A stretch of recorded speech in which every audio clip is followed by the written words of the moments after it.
மே மாதம் வந்து விட்டது. விபிஎஸ் வந்து விட்டதுன்னு பாடுவாங்கல்ல. வந்தாச்சு வந்தாச்சு விபிஎஸ். மார்ச் மாதம் வந்தாலே எனக்கு கொஞ்சம் யோசனை ஆரம்பிச்சுரும். இந்த போதகர்களுக்கு பயம் வர பீரியடே இது மே மாதம். விபிஎஸ். விபிஎஸ் என்பது சாதாரண விஷயம் அல்ல. உங்கள எல்லாம் கூப்பிட்டு ஒரு மீட்டிங் வச்சு, ஒரு டீ குடுத்து அனுப்பிச்சிடலாம். புதன்கிழமை குடுக்குறோம்ல. ஆமா. ஒரே ஒரு டீயோட காலேஜ் சிஸ்டர் போவாங்க. பட்னியோட தான் வருவாங்க சிலரு. டீய மட்டும் தான் குடிச்சுட்டு போவாங்க. ஆனா விபிஎஸ் அப்படி நம்ம நடத்த முடியாதுல்ல. நம்முடைய பிள்ளைகள், குழந்தைகள் இல்ல. நீங்க விபிஎஸ்ல ஃபாஸ்டிங் மீட்டிங் வைக்க முடியாது. ஃபீஸ்ட் தான் வைக்க முடியும்ல. ஆமா. லவ் ஃபீஸ்ட், அந்த ஃபீஸ்ட், இந்த ஃபீஸ்ட் தான் வைக்க முடியும். நம்ம குழந்தைகள்லாம் நம்ம என்னுடைய வயதெல்லாம் எப்படின்னா, கோயில்ல என்ன குடுத்தாலும், என்ன பிரச்சனை இருந்தாலும் வீட்ல வந்து அப்பா, அம்மாட்ட தான் சொல்லுவோம். இப்ப இருக்க பிள்ளைங்க அப்படி இல்ல. உப்பு இல்லன்னா இல்ல. ஆமா. போன தடவ விபிஎஸ்ல ஒரு குழந்தை, "இன்னைக்கு வடை இல்லையா?" சின்ன குழந்தை. எதுக்குமே பயப்பட மாட்டாங்க. அதனால உங்ககிட்ட சொல்லலாம். "கலை சிஸ்டர் தீர்ந்துருச்சு" அப்படின்னா, "அதனால பரவால்ல பாஸ்டர்ன்னுவாங்க." அந்த குழந்தைகிட்ட சொல்லி பாருங்க. "இதுக்கு எதுக்குடா என்ன கூப்பிட்டேன்னுவாங்க." எத்தன பேர் வர்றது தெரியாம கூட நீ வடைய வாங்கி வச்சுட்டு உட்கார்ந்துட்டு இருக்க. நீ எல்லாம் ஒரு போதகரு. அ அதனால விபிஎஸ் என்றால் எனக்கு எப்பவும் கொஞ்சம் பயம். வேதத்துல ஒரு வசனத்தை நான் மஞ்சுளாக்கு வாசித்து காமிச்சேன். அவள் ஆச்சரியப்பட்டாள். இப்படி ஒரு வசனம் இருக்கிறதா என்று. "நீ எதை செய்தாலும் முதலாவது அதை கணக்கெடுத்துப் பார்" என்று வேதத்தில் ஒரு வசனம் இருக்கு. எவ்வளவு செலவாகும் என்று கணக்கெடு என்று எழுதப்பட்டிருக்கு. வரவு எடுத்தாலாம் சந்தோஷமா இருக்குல்ல. செலவு எடுத்தா எப்படி இருக்கும்? ஆமா. செலவ பத்தி சரி கலை சிஸ்டர் பேசினா, அவங்க வூட்டுக்காரரு எப்பவோ வண்டிய ஸ்டார்ட் பண்ணி போயிருப்பாரு. இல்ல? அது மாரி தான். செலவு எடுக்கிறதுக்கு மத்தியில ஒரு எஸ்டிமேட் போட்டாங்க. பாதி போடும்போதே எனக்கு பக்குன்னுச்சு. வரவங்கள வரவேற்கிறது, அவங்களுக்கு குடுக்க வேண்டிய ஆஃபரிங்ஸ், அவங்களுடைய பிரயாண செலவுகள், ஒவ்வொரு பிள்ளைக்கும் எவ்வளவு ஆகும் என்று. 4+1ன்னாங்க. அதுல ஒரு நிம்மதி. 7 நாள்னா எனக்கு 7 நாளு ஆமா. காலையிலயும் பிஸ்கட் இது குடுக்கணும், மத்தியானமும் குடுக்கணும், சாப்பாடும் குடுக்கணும். நாலு ஒண்ணுன்னு எனக்கு மனசுல ஒரு சந்தோஷம். ஆனா மஞ்சுளாவுக்கு ஒரே வருத்தம். 7 நாளும் பிள்ளைங்களுக்கு குடுக்கணுமே ஒரே ஆசை. ஆனா நாட்கள் மிகவும் குறைவா இருக்கு அப்படினால மற்ற சபைகளில் நடத்துகிறதுனால சரி 4-1 வைக்கலாம். ஞாயிற்றுக்கிழமை பிள்ளைகளுடைய பெர்ஃபார்மன்ஸ் வைக்கலாம் என்று. அவர் போட போட நானே மரியதாஸ் மாரி எந்திரிக்க ஆரம்பிச்சுட்டேன். சரி, சரி நீ போடுமா. எனக்கு ஒரு சின்ன வேலை இருக்கு. உட்காருங்கப்பா அப்படின்னு போட்டு எல்லாத்தையும் குறைச்சு எதெல்லாம் யாராருக்கெல்லாம் குறைக்க முடியுமோ குறைச்சு, ரொம்ப இல்லப்பா கொஞ்சம் கம்மியா தான் சரி. சரி எவ்வளோ சொல்லுமான்னேன். 50,000ன்னேன். என்ன? எல்லாம் குறைச்சு ரூ. 50,000ன்னாங்க. நான் போகவும் இல்ல, உட்காரவும் இல்ல. அப்படியே யோசிச்சுட்டு இருந்தேன். இது எப்படின்னா, மிக குறைந்த ஸ்டூடண்ட்ஸ வச்சு நடத்துறதுக்கு அவங்க போட்ட செலவினங்கள். சரி அந்த வசனத்த திருப்பி எதுக்கு இது அந்த வசனத்த ஆண்டவர் நமக்கு? அப்படின்னு மேல கீழே வாசிக்கும்போது, நீ அந்த செலவினங்களை எல்லாம் பண்ணும்போது, அதை நிறைவேற்றிக் கொடுக்கிறவர் நான். ஆமென். முடிஞ்சது. எனக்கும் ஷாக்கு தான். ஸ்டார்ட்டிங்கே 50,000. அப்புறம் மஞ்சுளா சிஸ்டர் நீங்கலாம் கேட்டுருக்க மாட்டீங்களா? அவங்க கொஞ்சம் அதிகமா தான் போடுவாங்க. கை கொஞ்சம் பெருசு. இல்ல? ஆமா. நம்ம ஒரு காரம் போட்டோம்னா, ஒரு ஸ்வீட் ஒரு காரம் போடுவாங்க. கடைசி வரைக்கும் சொல்ல மாட்டாங்க. அந்த பிள்ளைங்கலாம் பாவம்ப்பா! அப்படின்னு சரிம்மா வாங்கிக்க. எப்படி அது 60 ஆகும்னு எனக்கு தெரியும். மஞ்சள் 50ன்னா 60க்கு குறையாம ஆகாது. அப்பதான் இந்த வசனத்துல முன்னையும் பின்னையும் படிக்கணுன்ற புத்தியே நமக்கு வருது. இல்ல? இத மட்டும் படிச்சேன்னா பயம் இருக்கும். இதை நிறைவேற்றுகிற கர்த்தர் நான் என்று படிக்கும்போது தான் விசுவாசம். இல்ல? அதுக்காக தான் நம்ம வேதம் வாசிக்கிறோம். அதுக்காக தான் நம்ம ஜெபிக்கிறோம். ஜெபிக்கும் பொழுது அழுவோம். ஆனால் பெற்றுக்கொள்ளும் பொழுது ம மகிழ்ந்து களி கூறும். கர்த்தருக்கு நன்றி செலுத்தினோம். போன தடவை நடத்தும்போது ஒரு சகோதரி கண்ணீரோடு சொன்னார்கள். என்னால் ரூ. 50க்கு மேல கொடுக்க முடியாது. நான் சொன்னேன், எதுக்கு ரூ. 50 கொடுக்கிறீர்கள்? ரூ. 5 கொடுத்தாலும் சரி, தேவனுடைய ராஜ்யத்தை கட்ட, ஒரு வீடு கட்ட செங்கல் மட்டும் இல்ல, சிமெண்ட், அதுல மணல், அதுல பூச வேண்டியது, அதில் செய்கிற எல்லாமே. ஆனால் கட்டப்படுவது கட்டடம். ராஜ்யத்த கட்டண ரூ. 5யும் அதே ஆசீர்வாதம் தான். 5,00,000 கொடுத்தாலும் அதே ஆசீர்வாதம் தான். ஆகவே நீங்கள் ரூ. 50க்காக அழாதீர்கள். அப்பதான் அவனுக்கு ஒரு நிம்மதி வந்து, நானும் இதில் பங்கு கொள்ள வேண்டும் என்று. இவ்வளவு நேரம் நான் சொன்னது உங்கள்ட்ட காணிக்கை வாங்குறதுக்காக நினைச்சுக்காதீங்க. யாராவது முடிந்த பிறகு வந்து, "டேடா ரூ. 50 தான் இருந்துச்சு, இல்ல ரூ. 10 தான் இருந்துச்சு." ஒரு சகோதரி பெங்களூர்ல இருந்து ஃபோன் செஞ்சாங்க. என் பேங்க்ல இப்பவும் பணம் இருக்கும். மினிமம் பேலன்ஸ் கூட இல்ல. ஆனால் விபிஎஸ்க்கு அனுப்ப முடியவில்லையே என்று நான் அழுது கொண்டிருக்கிறேன். மகனின் திருமண திசையில எப்படியாவது பேங்க்ல இருந்து எடுக்கலான்னு போய் பார்த்துருக்காங்க. Minimum balance. She cried like anything. PBS announce பண்ண உடனே நான் முதல்ல குடுக்கணும்னு நெனச்சேன். மினிமம் பேலன்ஸே இடத்துல இல்லாமல் இருக்கிறது. கடவுள் எனக்கு உதவி செய்ய ஜெபியுங்கள் என்று சொன்னார். இதெல்லாம் எதுக்கு சொல்றேன் தெரியுங்களா? உங்கள் பிள்ளைகளை வாழ வைக்க உங்கள் பிள்ளைகள் கடவுளுடைய பிள்ளைகளாய் இருக்க வேண்டும் என்று சொல்லி, நம்மை விட மற்றவர்கள் எவ்வளவு ஆதங்கப்பட்டுக் கொண்டிருக்கிறார்கள். ஜெபித்துக் கொண்டிருக்கிறார்கள். நான் சொன்னேன், "இந்த வருஷம் என் பேச்ச தயவுசெய்து கேட்காத. ஏன்னா நான் 50,000த்துக்குள்ள முடிச்சிருவேன். உன் பேச்சையே நீ கேளு. அப்பதான் 70,000த்துக்கு முடிப்பேன்." விசுவாசத்தினால் சொல்லப்பட்டவைகள். ஆகவே நீங்கள்லாம் காணிக்கை கொடுப்பதை விட, தயவு செய்து ஜெபியுங்கள். கடந்த புதன்கிழமை நாங்கள் சொல்லிக் கொடுத்தோம். மார்க்குவின் தாய் காணிக்கை கொடுக்கல. அவள் தன் வீட்டை ஜெபத்திற்கு தந்தாள். எல்லாரும் அந்த வீட்ல ஜெபம் பண்ணாங்க. மிகப்பெரிய பேதுரு சிறைச்சாலையிலிருந்து வெளியே வருகிறார். வேலைக்காரி கூட ஜெபம் பண்ணா. கதவ திறந்து பார்த்தா. திறக்காமயே பார்க்கிறா. பேதுரு வந்து ஒரே சந்தோஷம். பேதுருக்காக நம்மலாம் ஜெபம் பண்ணோம். ஓடி போயிட்டா. கதவ கூட திறக்கல பாவம். அவ்வளோ சந்தோஷம். ஓடி போய் பேதுரு வந்திருக்காரு. எல்லாருக்கும் ஆச்சரியம். கதவை திறந்தால் பேதுரு நிற்கிறார். இவர்கள் ஏதோ ஒரு 2,00,000 குடுத்து போய் பேதுருவை கூட்டி வரவில்லை. வீட்டில் மார்க்கு என் தாய் வீட்டில் ஜெபித்தார்கள். ஜெபித்த உடனே மிகப்பெரிய பேதுரு, அப்போஸ்தலன், தலைவனாயிருந்தவன், பிஷப், அவனுடைய சிறை கதவு திறக்கப்பட்டு பேதுரு வருகிறான் வெளியே. இதான் பிரேயர். இந்த ஜெபத்த மட்டும் நீங்க செய்யுங்க. உங்க பிள்ளைகள் எல்லாம் சிறைச்சாலையிலிருந்து ஆண்டவருடைய கிருபையினால் வெளியே வருவார்கள். ஆமென். ஆமென். மார்க்கின் தாய் காணிக்கை கொடுக்கவில்லை. தன் வீட்டை ஜெப அறையாய் அமைத்துக் கொடுத்தாள். அவன் மகன் சீஷன் இல்ல, மார்க்கு.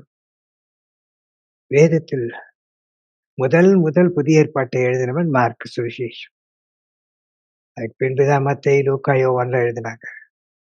இந்த மார்க்கு சீஷனா இல்ல, ஆனால் அப்போஸ்தலனா இருந்தார். தன் வீட்டில் ஜெப அறையை திறந்து கொடுத்த அந்த தாயினுடைய மகன் அப்போஸ்தலனாய் மாறினார். ஆகவே ஜெபியுங்கள். இந்த விபிஎஸ் நம்முடைய பிள்ளைகள் அப்போஸ்தலனாய் மாற வேண்டும். அவங்களுடைய ஞானத்திற்கு முன்பே ஒருவனுமே நிற்க முடியவில்லை. உங்களோட பிள்ளைகளுக்கு முன்பே அந்த ஸ்கூல்ல யாருமே நிக்கக்கூடாது. இந்த teacher Anitha come here. Anitha பயந்துகிட்டே போணும். என்ன பண்ணானோ, வூட்ல பண்ண குறும்ப தான் இன்னைக்கு என்ன பண்ணி தொலைச்சானோ. அனிதாவை அவர்கள் பிரின்சிபலோ, ஹெட் மிஸ்ஸஸோ கூப்பிட்டு என்ன சொல்லணும்? உன் மகன் முதல் மார்க் வாங்கியிருக்கிறான். ஆமென். சொல்லணும். அதை சொல்ல வைப்பவர் இயேசு. இயேசு. இதான் விபிஎஸ். ஐயோ! என் குழந்தை இப்பதாங்க பிறந்திருக்கு. உங்களுக்கு தெரியுமா? இவர்கள் எல்லாரோட பிறந்த குழந்தை மிக எளிதாய் ஆசீர்வாதத்தை பெற்றுக்கொள்ளும். ஏன் தெரியுங்களா? உன் கர்ப்பத்தில் இருக்கும் பொழுதே நீ ஸ்தோத்திரம் ஆமென் என்று சொல்லுகிறது அந்த குழந்தைக்கு ஆசீர்வாதமாய் மாறினது போல, பிறந்த குழந்தைய பிபிஎஸ்ல வச்சு பாருங்களேன். அந்த குழந்தை ஒவ்வொரு பிபிஎஸ்ஸும் போதும் வளர்ந்திருப்பதையும், ஞானத்தில் சிறந்திருப்பதையும் காண்பீர்கள். ஆமென். That is VBS. Vocational bible school. இது it's not a healing meeting இல்ல. இது ஒரு தத்துவ சொல்லுகிற ஒரு இடமும் அல்ல. சுகமளிக்கிற ஆராதனையும் அல்ல. Bible school. பைபிள். பைபிள் என்ன? கர்த்தருடைய வார்த்தை. கர்த்தருடைய வார்த்தை என்ன? இயேசு. இயேசு கிறிஸ்துவனுடைய ஒரு பள்ளிக்கூடம். இயேசுவினுடைய இடத்திற்கு அனுப்புவ நாம் வெட்கப்படாமல் இருப்போம். Lord Jesus Christ school. Teachers எல்லாம் அப்போஸ்தலர்கள். டீச்சராக வெட்கப்படவே படாதீங்க. ஐயோ! நான் கொஞ்சம் வாலி பிள்ளை ஆயிட்டேன். நான் அப்படி இப்படின்னா கொஞ்சம் வெட்கமா இருக்கும். இல்ல? நோ. வேற எங்க வேணா நீ எப்படி வேணா இருக்கலாம். பைபிள் ஸ்கூல்ல டீச்சர்னா பி கேர்ஃபுல். யூ ஆர் அப்போஸ்தலர். நீ ஒரு அப்போஸ்தலர். நீ ஒரு அப்போஸ்தலர். அனுப்புகிற தாய் மார்க்குவின் தாய். மார்க்குவின் தாய். என் அன்புக்குரியவர்களே, ஏதோ சாதாரணமா நடக்கிற விஷயம் அல்ல உலகத்தில். பிபிஎஸ்ஸில் இருந்தவர்கள் தான் உலகத்தை கலக்கினார்கள். உங்களுக்கு தெரியுமா நாசால எத்தனை பிபிஎஸ் பிள்ளைங்க இருக்காங்க? அவங்க தான் கண்டுபிடிச்சாங்க. ஒரு நாள் குறைந்து இருக்கிறது என்று. பெரிய பெரிய கம்ப்யூட்டர்லாம் சொல்லுச்சு. வேகமா ஓடிட்டே இருந்துச்சு பேக் பீரியட்ஸ். எல்லா நாசா டாப் லெவல்ஸ் உட்கார்ந்து பார்த்துக்கிட்டே இருந்தாங்க. திடீர்னு ஒரு ஸ்ட்ரக். ஒரு நாளை காணும். ஏதோ கம்ப்யூட்டர்ல தப்பு. மறுபடியும் எல்லாம் இது பண்ணி மறுபடியும் ஒரு நாள ஓட வைத்தாங்க.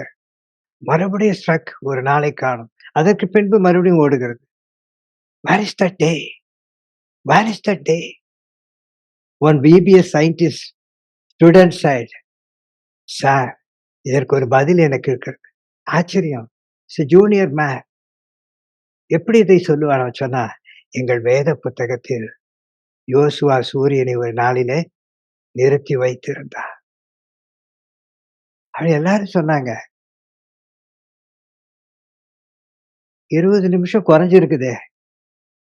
உடனே நம்ம ஞானவான்கள், பிசாசின் தலைவர்கள்லாம், அப்படின்னா 60 நிமிஷம் தானே. ஒன்லி 40 மினிட்ஸ் தான் இது இதாயிருக்கு. உன்னுடைய பைபிள் படிக்க இத்தனை 40 நிமிடம் தான் யோசுவா இருந்தது. இன்னொரு 20 நிமிடம் எங்கே காணும்? அப்படின்னா நீ சொல்லுவது பொய்யன்னா. உடனே இன்னொரு பிபிஎஸ் ஸ்டூடெண்ட் எழுந்தான்.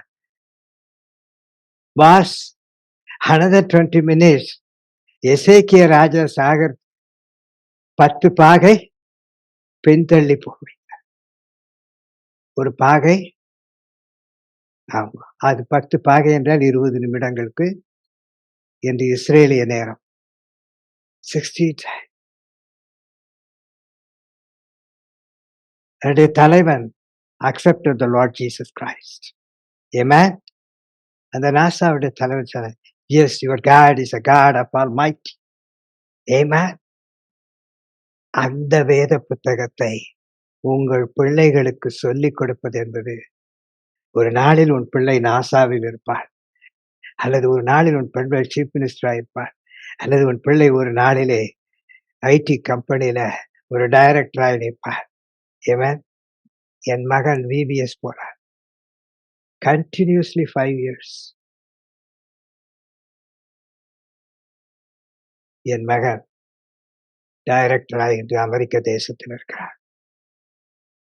VBS போகாம ஏமாத்துன நானு, வெறும் போதகனா உட்காந்து. ஏம்மா, VBS போகாத எங்க தங்கச்சி ஹவுஸ் ஒய்ஃப். VBS போன எங்க அண்ணன் regional manager of State Bank of India. ஏம்மா, தவறை தவறு என்று சொல்வதில் வெட்கப்படுவதில்லை. ஒரு சாதாரண அக்கவுண்ட்ஸ் டிபார்ட்மெண்ட்ல தான் நான் போய் சேர்ந்தேன். பிகாஸ் VBS புறப்பட்டு வேறு வழியா போய்விடுவேன் வெளிய. ஆலயத்துல ஒண்ணா நுழைவேன். நானு, எங்க அண்ணன், என் தங்கச்சி. என் தங்கச்சி வேற ஒரு கேட்டு, நான் வேற ஒரு கேட்டு. எங்க தங்கச்சிக்கு அப்பதான் VBS பிள்ள தான் வயிறு வெளியே வரும். வேற எப்பவுமே வராது. அப்போ வரும் பாருங்க ஒரு வைவி. அப்படியே துடிப்பா. எங்க அப்பாவுக்கு பயங்கர பாசம். உடனே ஐய்யய்யோ! நீ போவாதம்மா போவாத. எங்க அம்மா ரொம்ப ஸ்ட்ரிக்ட். VBS போலன்னா அவனுக்கு சோறு கிடையாது. நீ சோத்துக்கு பயந்து தான் போனேன். இல்ல மத்தியானம் வந்தா சாப்பாடு கிடைக்காது. நான் கொஞ்சம் விவரமான ஆளு. எங்க அண்ணன் கொஞ்சம் பேக்கு. அம்மாவுக்கு பயந்துட்டு உள்ள போயி, அப்படி நின்னுட்டு வந்துருவான். நான் உள்ள போய் என் கூட ஒருத்தன காசு குடுத்து வச்சிருப்பேன். "டேய் இந்தாடா ரூ. 1 தரேன். என்னென்னலாம் நடத்துனான்னு கரெக்ட்டா சொல்லிடு." ஆமா. அவனும் ரூ. 1 கடல மிட்டாய்க்காக என்கிட்ட ஆமா ஒத்துக்குவான். நானும் எப்பவும் போல ஃபுட்பால் விளையாடிட்டு, அதெல்லாம் விளையாடிட்டு, திரும்பி வந்து அந்த ரூ. 1 குடுத்தவன பார்த்துட்டு எல்லாத்தையும் வாங்கி வச்சுக்குவேன். கலந்து கொண்டு எங்க அண்ணன விட அருமையா சொல்லுவேன் எங்க அம்மாட்ட. வாத்தியார் பேரு, டீச்சர் பேரு, பக்கத்துல உட்கார்ந்தவன் பேரு. ஆனா எங்க அண்ணனுக்கு ஒரே டவுட்டு. எங்க சுத்தி சுத்தி பார்த்தேன் இவன கேளுங்க. என்ன விட நல்லா சொல்றானே. ஆனால் ஆசீர்வாதம் எங்க அண்ணனுக்கு கிடைத்தது. எங்க அண்ணன் நல்ல போஸ்ட்ல இருந்தான். நல்ல ஊழியக்காரனா இருந்தான். அநேக சபைகளில் இருந்தான். நான் மனம் திரும்பின அப்புறம் தான் என்ன பாஸ்டர் ஆக்குனார். என்ன ஊழியக்காரனாய் மாற்றினார். அதுவரைக்கும் ஒரு சாதாரண மனுஷனா இருந்தேன். நான் மனம் திரும்பின நான் சாதாரண மனுஷன் ரூ. 100 சம்பளத்தில் போய் சேர்ந்தேன். ஆனா நான் மனம் திரும்பி வெளிய வரும்போது ரூ. 1,00,000 மேல இருக்க சம்பளத்தில் வெளிவந்தேன். இது கோணலானதை நேராக்க. ஆனா VBSல உன் பிள்ளைகள் கோணலாகாமல் காப்பாற்றி அனுப்புகிற கர்த்தருடைய வார்த்தை வருகிறவர்கள். அங்க இருக்க வடைக்காக, இட்லிக்காக அனுப்ப வேணாம். இயேசு கிறிஸ்துவனுடைய ஆலயத்துக்கு அல்லது அந்த ஸ்கூலுக்கு வேர்ட் ஆஃப் காட் கர்த்தருடைய வார்த்தை சொல்லப்படுகிற இடம். கர்த்தர் உங்களுக்கு உதவி செய்யட்டும். ஐயோ! எனக்கு காணிக்கை கொடுங்க. தயவு செய்து அத பத்தி யோசிக்கவே யோசிக்காதீங்க. நீங்க காணிக்கை குடுக்கறத பத்தி யோசிக்கவே யோசிக்காதீங்க. ரொம்ப கஷ்டப்பட்டு ஒருத்தன் யோசித்தான் தெரியுங்களா பைபிள்ல யார் அது? யார் தெரியுமா? ஆமா. வரி கட்ட முடியலையேன்னு பேதுரு. போற வரவன்லாம் கேட்டான், "டேய் உங்க போதகர் வரி கட்டினாரா? வரி கட்டினாரா? இவனுக்கு ஒரே வெட்கம், அவமானம். 12 சீஷர்கள் இருக்கிறாங்க. நம்மாள நம்பி வந்தா, ஒரு வெள்ளி காசு கூட இல்லாத ஆள நம்பி நானும் வந்துட்டேன். போற வரவன்லாம் கேட்கறான். என்னடா இது அப்படின்னு. வரான். இவன் மனசுல இருக்கிறது தான் அவருக்கு தெரியுமே. அவன் உள்ள நுழையும்போதே, "ஏப்பா பேதுரு ரொம்ப கவலையா இருக்கிறியே வரி கட்டலன்னு." "ஆமா, ஆமா, ஆமா. வரியே கட்டலன்னா." "என்ன பண்ணலான்னா?" இன்னும் நான் கேட்டிருந்தேன்னு வச்சுங்களேன், நம்ம நெறைய ஆலோசனை குடுப்போம். அது நம்மள விட ஜெயிக்கிறதுக்கு வேற யாரும் கிடையாதுல்ல. ஆலோசனை குடுக்குறது நம்மள விட. அம்மா இத செய்யின்னா, வேற செய்யறதுக்கு ஒரு ஆலோசனை குடுக்குறதுக்கு நம்ம பிள்ளைங்கலாம் ரொம்ப தயாரா இருப்பான். ஆனா இவரு அவனையெல்லாம் பேச்செல்லாம் கேட்கல. "டேய்! நீங்க ஞாபகம் வச்சுக்கங்க. ஆண்டவர் அற்புதங்கள செய்யறதுக்கு முன்னாடி உன்ன வேல வாங்கணும். உன் வீட்ல ஏன் தெரியுமா அற்புதம் செய்யல? அவர் சொல்ற வேலைய நீ செய்யறதில்ல." பேதுருவ வரி கட்டணும்னா என்ன பண்ணணும்? அப்டின்னா, ஒரு வெள்ளி நாணயம் வந்திருக்கணும். இல்லையா? ஆண்டவரால முடியுமா? முடியாதா? கைய திறந்து பாரு ஒரு தங்க நாணயம் போய் வரிய கட்டிட்டு வா. அது செய்ய மாட்டாரு. நம்மலாம் அப்படித்தான். ஜெபம் பண்ண உடனே பார்க்கணும். வேலை வந்துருச்சா? ஆர்டர் வந்துருச்சா? ஜெபம் பண்ண உடனே கல்யாணம் ஆயிடுச்சா? மாப்பிள்ளை வந்துட்டானா? அ ஃபீஸ் கட்டியாச்சா? ப்ரமோஷன் வந்துருச்சா? ஜெபம் பண்ணிட்டு போனோனே ஊழியக்காரர் ஜெபம் பண்ணிட்டு போனோனே போய் லேக்கா பார்ப்பாங்க. மைக்ல ஏதாவது மெயில் வந்திருக்குமா? ப்ரமோஷனுக்கு? ஏதாவது வந்திருக்குமா? இன்கிரிமென்ட்? இல்ல ஆண்டவன் அற்புதங்கள அப்புறம் தான் செய்வாரு. முதல்ல உன்ன வேலை வாங்குவாரு. அவன் என்ன பண்ணாரு? "டேய் முதல்ல போடான்னு." எங்க ஆண்டவரே! உன் பரம்பரை புத்தி எனக்கு தெரியும்ல. உனக்கு ஒண்ணு வேற எங்கேயாவது போய் எடுத்துட்டு வரானாலும் எனக்கு தடுமாறும். இவனுக்கு தெரிஞ்ச இடம் கடலு, மீனு. நேரா கடலுக்கே போடான்னாரு. அவனுக்கு ஒரே சந்தோஷம். நம்ம நம்ம பரம்பரை கல்ச்சர் இல்ல. இப்படி இந்த கல்ச்சர் மாரி செய்யணும்னா, அந்த ஜாதகத்த பார்த்து செய்யலான்னு சந்தோஷமா பார்ப்பான். 4 நட்சத்திரத்த பார்க்க சொல்லி சந்தோஷமா பார்ப்பான். இப்ப கல்ச்சர் எப்படி? அதனால இவனுக்கு தெரியும். இவன எப்படிடா வேலை வாங்குறது? சரி போ, கடலுக்கே போ. போனோனே இவன் இவன் வந்து எது? வலையில மீன் பிடிக்கிறவன். அனுப்பும்போது நல்லா தான் அனுப்புவாரு. அங்கன்னா இவனுக்கு சம்மந்தம் இல்லாத ஒரு வேலைய குடுக்குறாரு. ஒரு தூண்டில்ல மீன புட்றான்னாரு. எப்படி இருக்கும் யோசிச்சு பாருங்களேன். நம்ம ஆண்டவரு ஒரு வித்தியாசமா உங்க வாழ்க்கையெல்லாம் அப்படித்தான் செஞ்சுட்டு இருக்காரு. உங்கள எங்கேயோ அனுப்புறாருன்னு நெனச்சுட்டு போவீங்க. அங்க போனா உங்கள ஓநாய்களுக்குள்ள அனுப்புறேன்னுவாரு. பார்த்துருக்கீங்களா? நம்ம ஆண்டவர் ரொம்ப வித்தியாசமா இருப்பாரு. கும்பகோணம்லாம் அப்படியே பெரிய பங்களாலயும், கார்லயும், ஏரோப்ளேன்லயும் அனுப்புறாருன்னு நெனச்சுக்கிட்டே தான் போவோம். லேகா அப்படித்தானே போய் சேர்த்துருப்பாங்க. சரி ஒரு 50,000 60,000 குடுத்துட்டாங்க. பாவம் எங்க அம்மா எவ்வளவோ கஷ்டப்பட்டு என்ன வளர்த்தாங்க. கல்யாணத்துக்குள்ள ஒரு 10,00,000 சேர்த்தாவது அம்மாவ சந்தோஷப்படுத்தலாம். இல்ல? அப்படித்தானே எல்லா ஐடியிலும் செய்றாங்க. ஆமா. அங்க போனா தான் தெரியும். வாங்குற காசுக்கு வாடகை குடுக்கறதுக்கும், சாப்பிடறதுக்கு சரியா இருக்கும். அம்மா ஏதாவது ஒரு ரூ. 1000 அனுப்பும்மான்னு 20ஆம் தேதி. அப்படிலாம் அவரு அனுப்புறதில்ல. முதல்ல உன்ன வேல வாங்குவாரு. இவன வேல வாங்குனாரு போடா, போய் அந்த மீன புடி. இவனுக்கு தூண்டில் போட்டு பழக்கம் இல்லாதவன். ஐயோ! இது வேற இவரு பிரச்சனை வேற. சும்மாவே இருக்க மாட்டார் நம்ம போதகர் சொல்லி, ஒரு தூண்டிலையும் போட்டு விட்டான். சரி போனா போது போட்டு விட்டுருவோம். திரும்ப போய் என்ன சொல்றது என்ன மாரி, திரும்ப போய் அம்மாட்ட சொல்லணுமே. தூண்டல் போட்டியா இல்லையான்னு கேட்பார்ல. பிபிஎஸ் போனியா இல்லையான்னு கேட்பார்ல. பேதுரு நம்மள மாரி. சரி எதுக்கு இந்த பிரச்சனை? பக்கத்துல எவனும் காசு குடுத்து தூண்டில் போடுறான் ஆள காணோம். பார்த்தா இவனே தூண்டில் போட்டான். தூண்டில் போட்டா குடு குடு குடு குடுன்னு ஒரு மீன் ஒடியாருது. ஒடியாந்து டபுக்குன்னு அது புடிச்சுக்கிச்சு. வேக வேகமா புடிச்சுக்கிச்சு.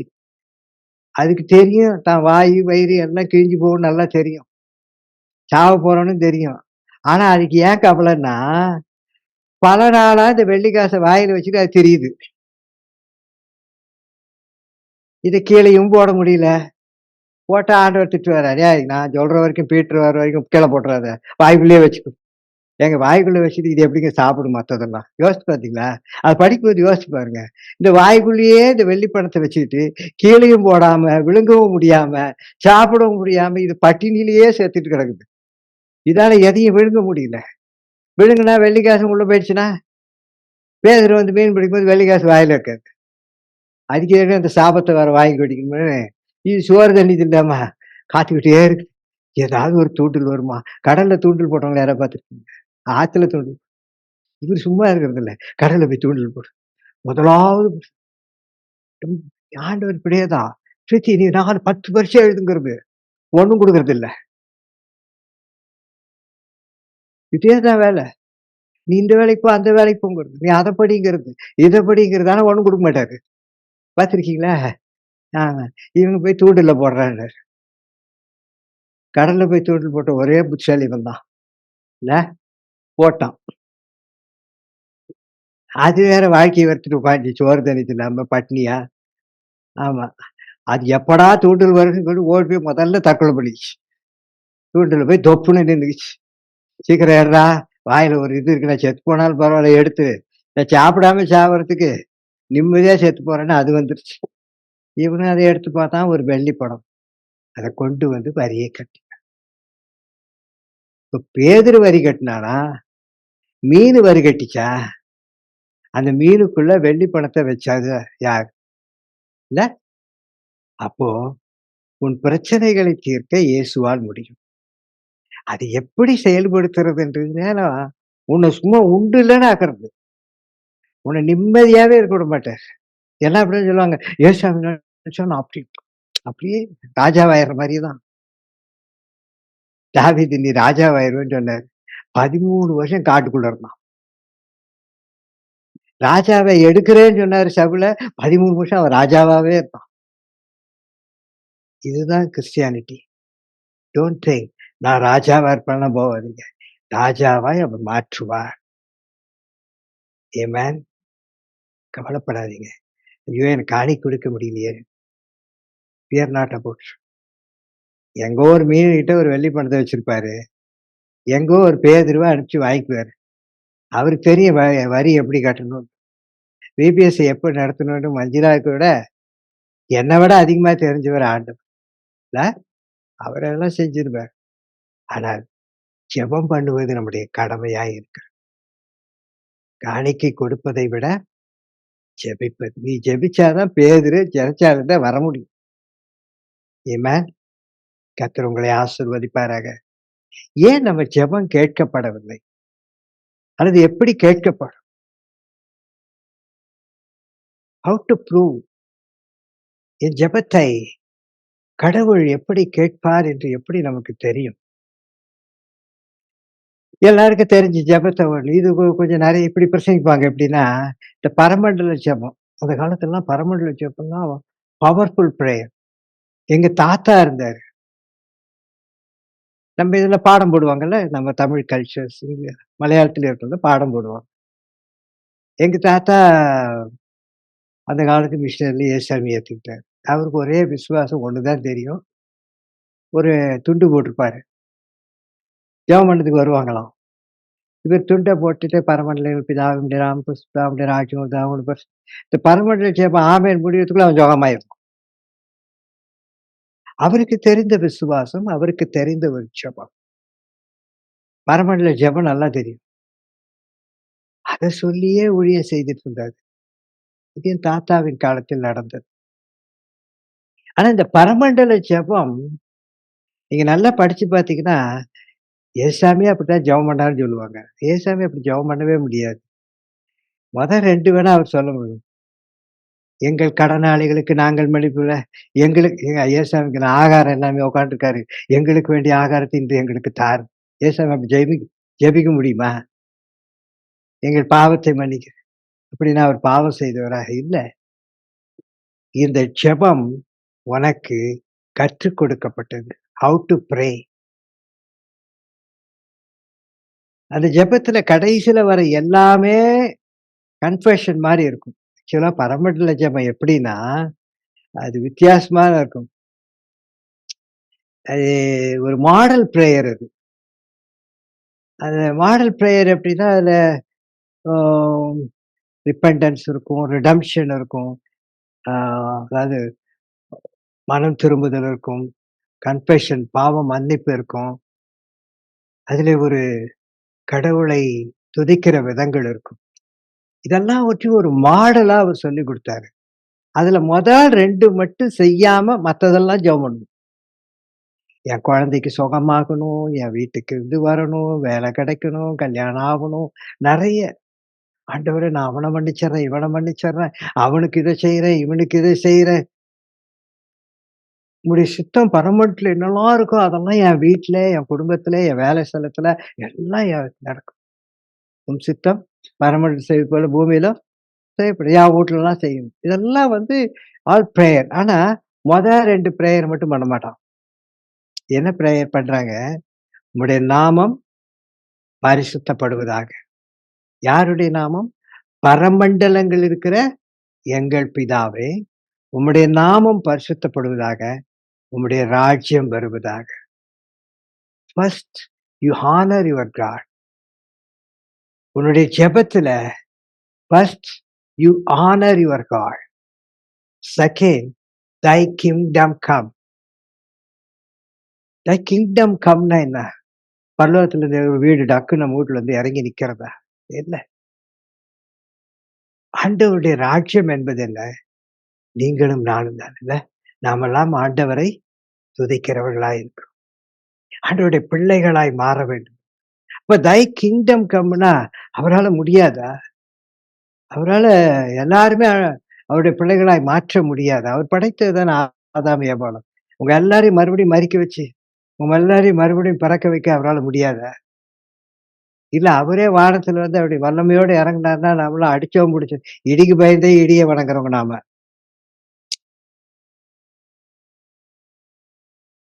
எப்படி கடவுளைகள நம்ம கொண்டு வந்தோம் தெரியுமா? நம்முடைய கல்ச்சர் ஆகட்டும், உலகத்துல எல்லா கல்ச்சர் கடவுள் எப்படி இருக்கும்னா, எதுக்கு பயப்படுமோ அத கடவுள் ஆக்கிருவோம். ஏன்னா அது என்ன காப்பாத்தும்.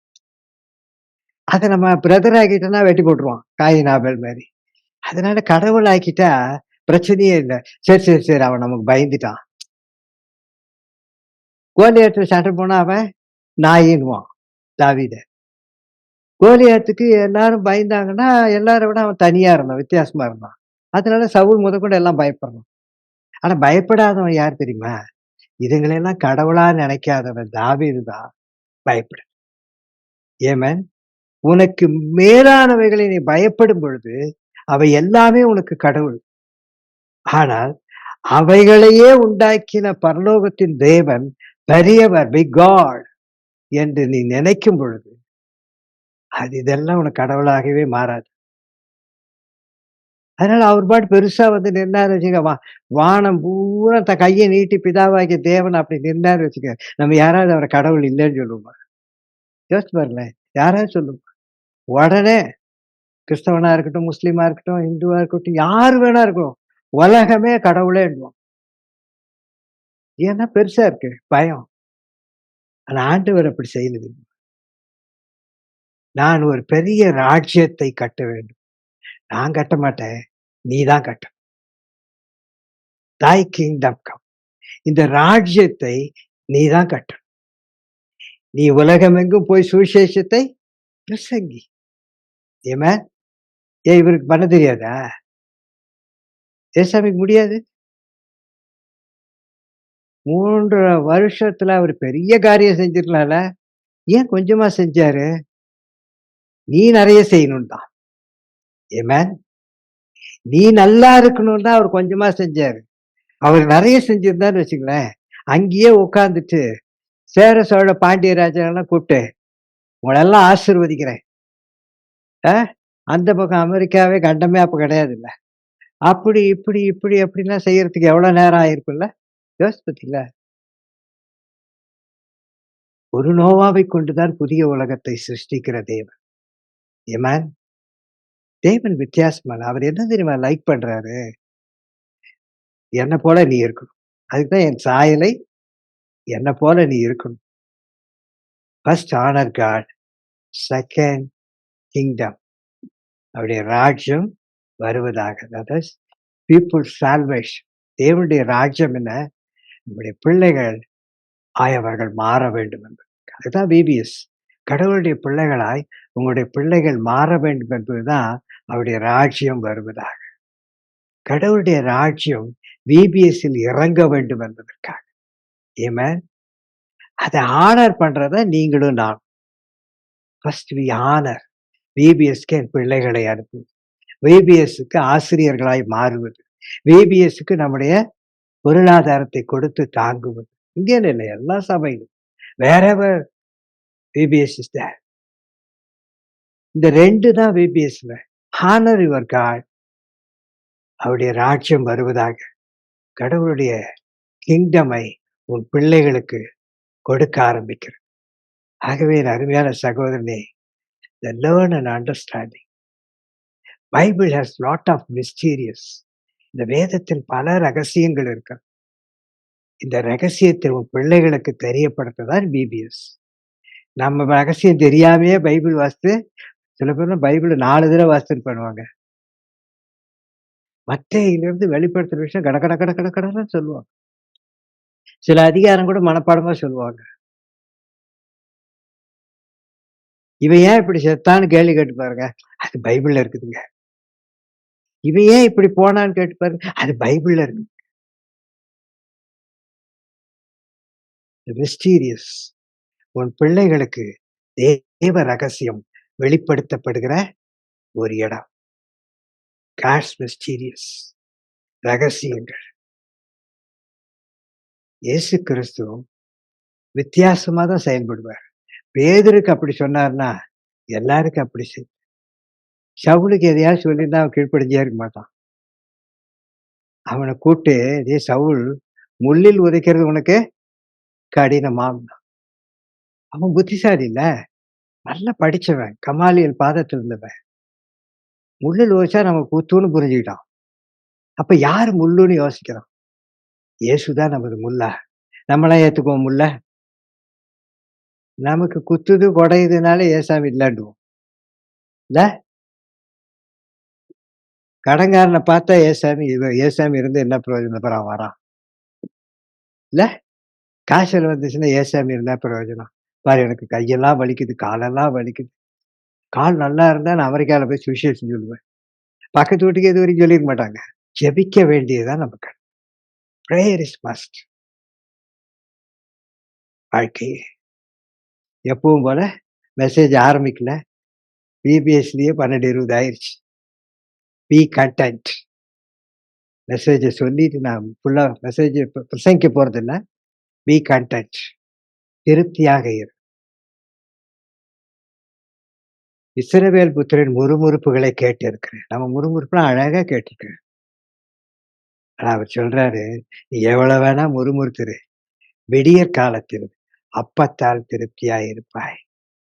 நான் உன்ன திருப்திப்படுத்துவேன். நீ முறுமுறுத்தாலும் சரி நான் உன்ன திருப்திப்படுத்துவேன். ஏன்னா நீ என்னுடைய பிள்ளை." நப்தலின்னு ஒரு கோத்திரம் இருந்துச்சு இல்லையா? அந்த நப்தலி யாக்கோபுடைய ஒரு மகன். அந்த நப்தலிய பத்தி நீங்க வேதத்துல வாசிங்க. உபாகம் 33, 23ல நப்தலியை குறித்து இருக்கும். நப்தலி கர்த்தருடைய தயவினால் திருப்தி அடைவாள். அவருடைய ஆசீர்வாதத்திலே நிறைந்திருப்பார். மேற்றிசையிலும், தென் திசையிலும் சுதந்தரித்துக் கொள்வாள். இந்த வசனத்த மட்டும் உங்களுக்கு சொல்லி நான் முடிச்சிடுறேன். இந்த 3 ஆசீர்வாதம் உங்களுக்கு வேண்டுமானால், ஆண்டவரே நான் நப்தலியாய் இருக்க வேண்டும். நப்தலி கர்த்தருடைய தயவினால் திருப்தி அடைவான். உங்களுக்கு என்ன குடுத்தாலும் நீங்க திருப்தி அடையவே முடியாது. ஆனா காட்ஸ் கிரேஸ், மெர்சி அது மட்டும் உங்களுக்கு கிடைச்சுன்னா, என்ன இருந்தாலும் இல்லாட்டாலும் நீங்க திருப்தியாவே இருப்பீங்க. நப்தலிக்கு அது ஒரு பெரிய பிளெஸ்ஸிங்.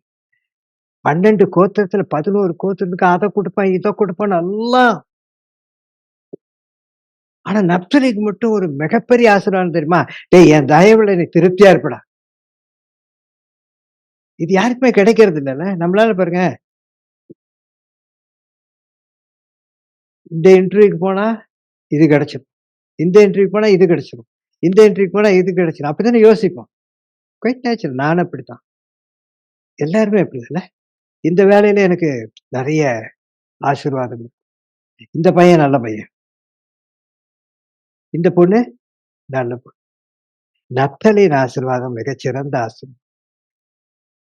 கர்த்தருடைய தயவுனால தான் நீ திருப்தியாக வாழ முடியும். நீ கிளார்க்கா இருக்கலாம், மேனேஜரா இருக்கலாம், டைரக்டரா இருக்கலாம், வேலை கிடைச்சவனா இருக்கலாம், கிடைக்காதவனா இருக்கலாம். ஆனால் உன்னை திருப்தியாய் கர்த்தரால் மட்டும் தான் வாழ வைக்கும். இது ஒரு கிடைக்காத ஒரு பாக்கியம். நம்ம யாருக்குமே உலகத்துல யாருக்குமே திருப்தி இருக்காது. நீங்க என்ன வேணா பண்ணுங்க, உங்களுக்கு அந்த திருப்தி வரவே வராது. பார்த்துருக்கீங்களா? நீங்க என்ன வேணா எதுல நாட் ஒன்லி ஜாப் ஒரு வடைய கூட சுட்டு தர்றீங்கல்ல, உப்பு போட்டு கொண்டு போய் குடுப்பீங்க. நீங்க சாப்பிடும்போது உப்பு இருந்துச்சு தான். உங்க பொண்ணு சாப்பிடும்போது என்ன சொல்லும்? "ஏம்மா உப்பையே காணோம்." யாருக்குமே புரியல. இவங்க நாக்கு வேற, அவங்க நாக்கு வேற.